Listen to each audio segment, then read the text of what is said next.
Running a child care center can feel like juggling plates, keeping everything afloat while making sure your program remains strong, sustainable, and above all, accessible for families who need it the most. But in a world where funding is shrinking, families are looking for more options, and in a world where things are just really crazy right now, and sometimes state-funded options might be the answer.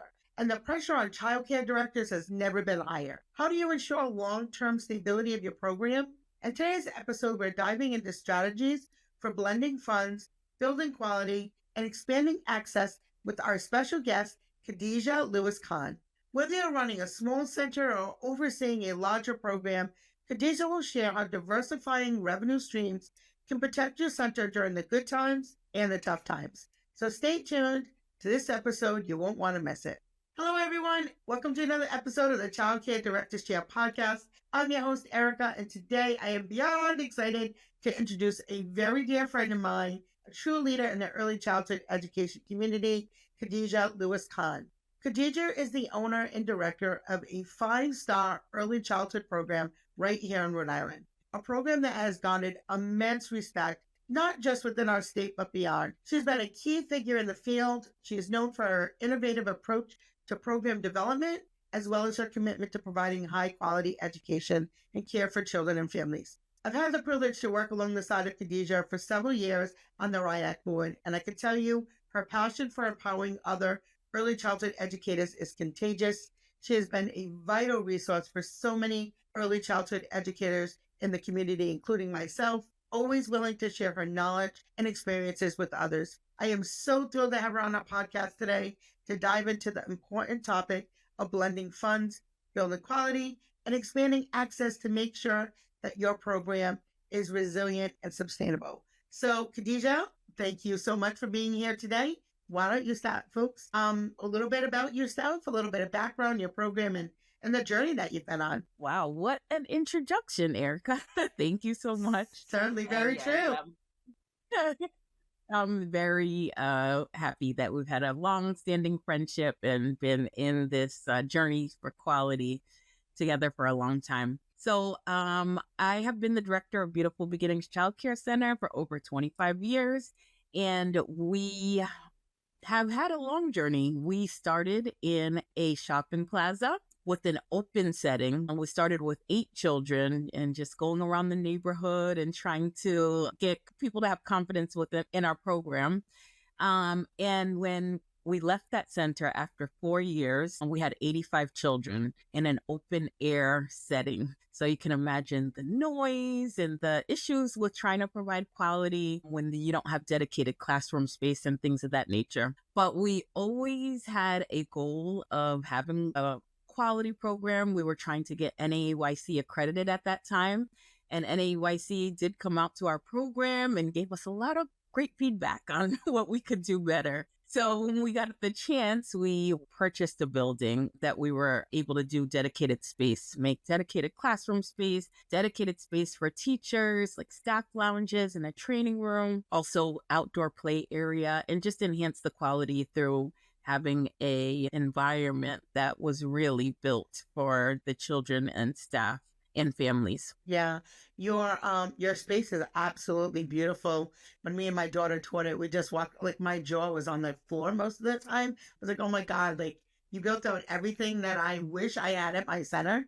And not just the structural part, the people part too, but we'll get to that. It just is a beautiful program. So congratulations on your success, and I know the hard work that goes behind it, especially that open air part. I can really relate to that as we run a school age program, and our school age program is kind of open. I mean, it has some break up in the space, but it's pretty much an open floor concept. So yeah, there's definitely a big difference in between having that dedicated space. So when you first start running a childcare center, it might seem like 1 or 2 revenue sources will be enough to keep things running smoothly. But the truth is, especially in today's climate, that approach leaves you very vulnerable. External changes like funding cuts or shifts in government policies, fluctuations in private pay, which we're all seeing that right now. Khadija, can you kind of walk us through why it's so critical for childcare directors and owners to explore more than one or two revenue streams? Because I know most of us, we have two revenue streams. We might have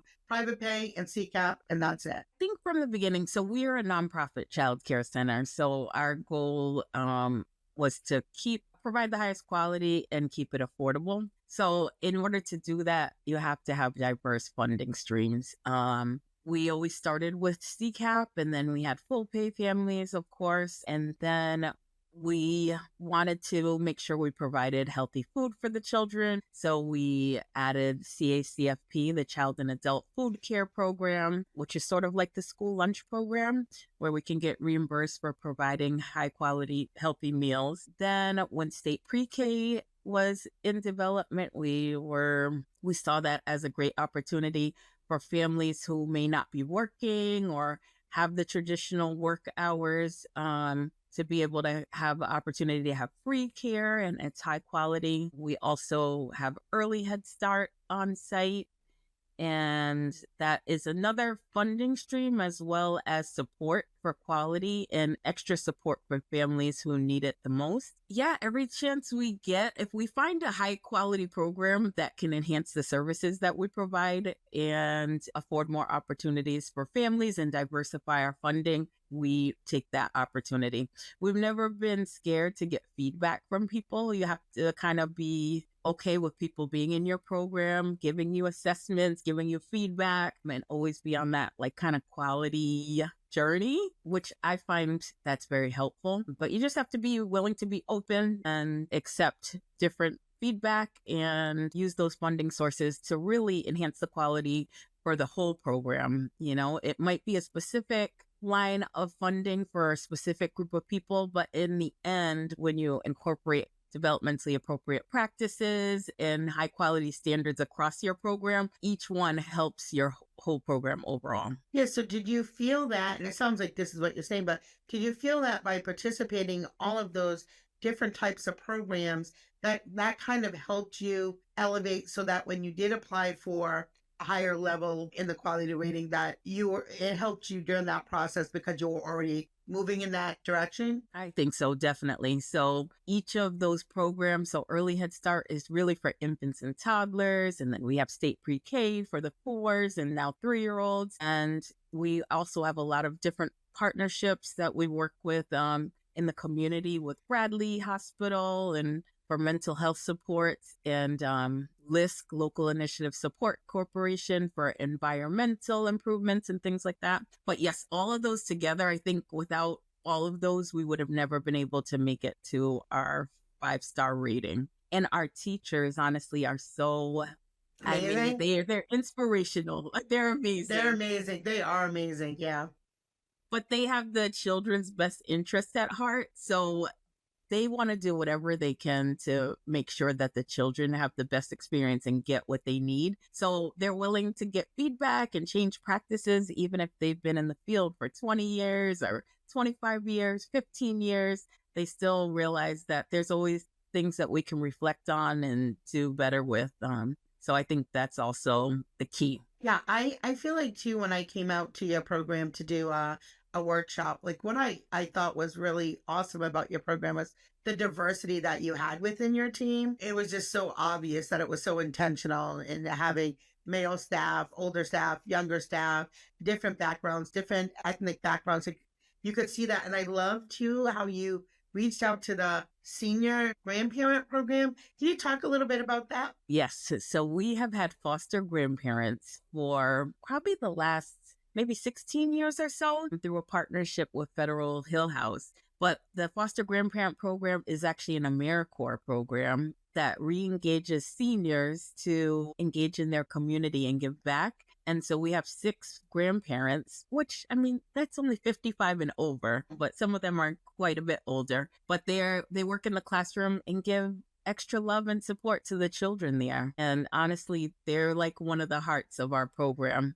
We can all use that grandparent love within our lives. And it's funny because you're so sweet. You really, you focus so much on the children, but I bet too, just having that extra calm this in the classroom also helps support your teacher's mental health too, right? If a child is struggling in the classroom, that grandparent can go on over and give that child a little more attention that they deserve. It allows your teacher to stay on task with the other children. So I think just I know a lot of teachers that would really love to have an extra person in the room that can help in that way, and it gives you additional staff in a way that makes it affordable to do so, right? Because we'd all love to add a few extra staff, right? And so I think too, just looking at that from a budget perspective is another really smart, creative way that you really stretched out your dollar while being intentional. I'm going to brag on you because it's true. Yeah. So, you talked really quickly about state funded pre K. And as I talked to directors throughout the country, right? Because it's affecting some states much more heavily than it has in ours. And then also, we're seeing many programs face federal funding cuts right now, struggling because parents are turning to these state funded pre Ks, leaving fewer private paying families. So, how can directors like prepare their programs to remain financially stable during both the lean and the prosperous times? Because they're really faced. And I think too, you also said something really key on being willing to let other people in, aka your business, to tell you how to run your business, what to do in your business. And I feel like maybe some folks struggled around that too. So you got some words of wisdom about just how they should view state funded pre-K and maybe some action steps that they, or pros and cons that they should think about. So state funded pre-K, I know it's different depending on what state you're in. In Rhode Island, it does bring one of the highest quality standards, and it is dedicated funding. So you're able to compensate your teachers at a higher level, and assistant teachers. You're able to get more resources and materials into your program. So when I saw that coming down the pipeline, thought that it would be good. It would strengthen our overall program. What I would say is if you've been hesitant to engage with it, with state pre-K in your program, maybe make an appointment and visit a center who is implementing it and kind of get some feedback and ideas. You need to be on the quality journey. So you don't have to necessarily be at the highest quality, but you have to show that, you've gotten people in to do environmental rating scales and that you're working on the things that you need to work on, or that your teachers are working on their credentialing. So you have to be on the path to quality so that you can meet those standards, but you don't have to necessarily be all the way there yet. State pre-K and that infrastructure will help you as well. But I really recommend it to all early childhood programs. Yeah. I think that's great advice too, because you and I have had many conversations about it because I wanted to do it. I am going to apply this year, but yeah, it was, it's something that was like, oh, what does that look like? And then when I hear about, all the funding cuts and Department of Ed and all those things change, I'm like, oh my God, what will that look like?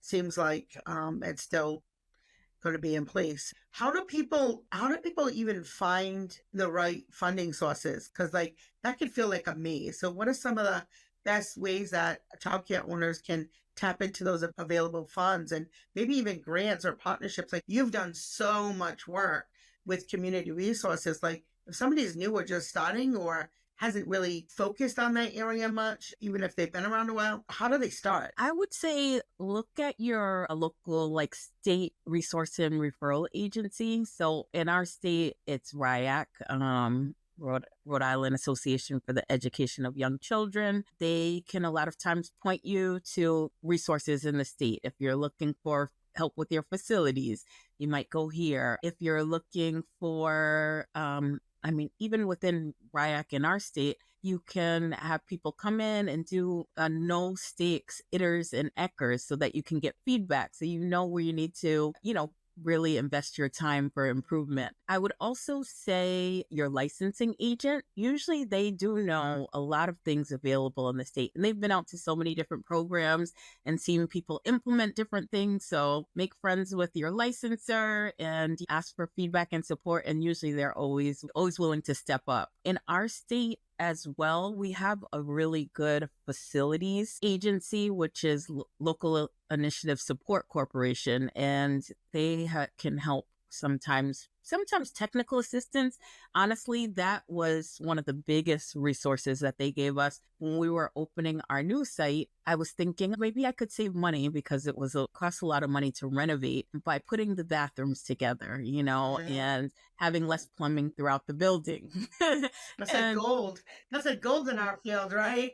You walk in a building, that's the first thing you do when you're looking at a new location. How many toilets? How many sinks? Where's the plumbing? Yeah. right, right, right. And plumbing's Oh, expensive, and God, especially if you're yes. thinking about putting it in each classroom. So I said, okay, we can have some, bathrooms in this area and save a little bit of money. And Hmm. just the technical assistance of saying, okay, well, what does that mean to quality?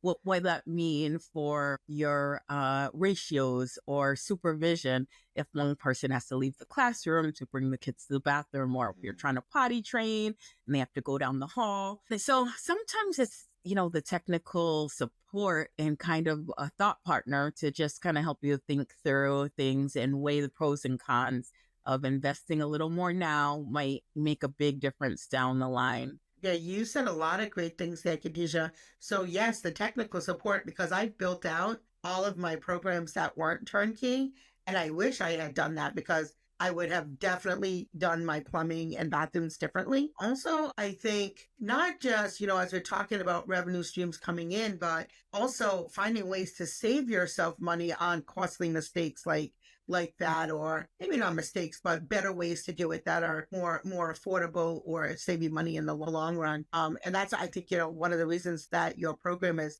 so sustainable is because you've really done the work up front and you said, how can I get the most of the money that I do have? What other areas can I find more money to come in? And I've left myself susceptible many times because, like, when the state crashed, the new system that they put in 8 years ago, there was a point I was owed almost $80,000 between my three schools when CCAP went down and Gina Raimondo had the new system go in. And I had to like get money back from my bank to float the state. And I was like, oh, I'll never put myself in that situation again. And we're probably only like 30% CCAP. And it really had that much of a major effect. That can happen in any state. I mean, our state just got hacked, right? A few weeks ago. Luckily, our state did a great job in making sure we all got paid and everything stayed in place. So we didn't have, unfortunately, or fortunately, I should say, that same reoccurrence that happened 8 years ago. And they cut the money to us and made sure that everybody's info was safe too. But that can happen in any state, anytime. Those are real things. And if you have a huge portion of your income coming in just from that one stream, and something goes down with that, you're in trouble. Yeah, you're in trouble. Yeah, So I would say, yeah, go ahead. no, no, go ahead. Oh, no, I would just say definitely being creative. Being creative is a necessity in our field, and I feel like it's one of our strengths in early childhood education. We can do a lot with a little, and we can use our imagination. Yeah, But it's definitely necessary because the field is underfunded majorly, and we know that teacher compensation is a big issue. So you just have to get creative and find ways to yeah, meet the needs of your children and families and staff with different sources of funding. yeah. So as we wrap up, Khadijah, is there anything that I didn't ask you that you'd like to share with the listeners? You're such a good interviewer. You ask a lot Oh, of questions. thank you, thank you. Trying to think. No, honestly, I think I'm like, how have we done this over the years? I think just being open. Don't be scared. Don't be scared to try something new. The old ways of doing things is not always the best way. And sometimes you just have to open yourself up to new ways, new partnerships. And that honestly has been the key to our success. All right, thank you. For those of you who are listening, if you're feeling inspired and ready to take your childcare center to the next level or just want to get unstuck out of the mud, we have just the opportunity for you. Join us at the Early Childhood Empowerment Conference right here in beautiful Rhode Island from May 2nd through the 4th. This is your chance to connect with like-minded educators, fuel your brain and your spirit, build your toolbox with tools that you need to run a successful, sustainable program. You'll also get to collaborate with amazing early childhood leaders, just like Khadijah, who will be presenting on Saturday talking about this topic. So if you want to learn more from Khadijah, make sure that you do not miss out. Come join us for 3 days of learning, growing, and empowerment as a future ECE leader. Make sure you get your tickets. The link will be below. And as always, remember, it's the small details that make a big impact on the success of your childcare business. That's all for now. Have a great day. Bye.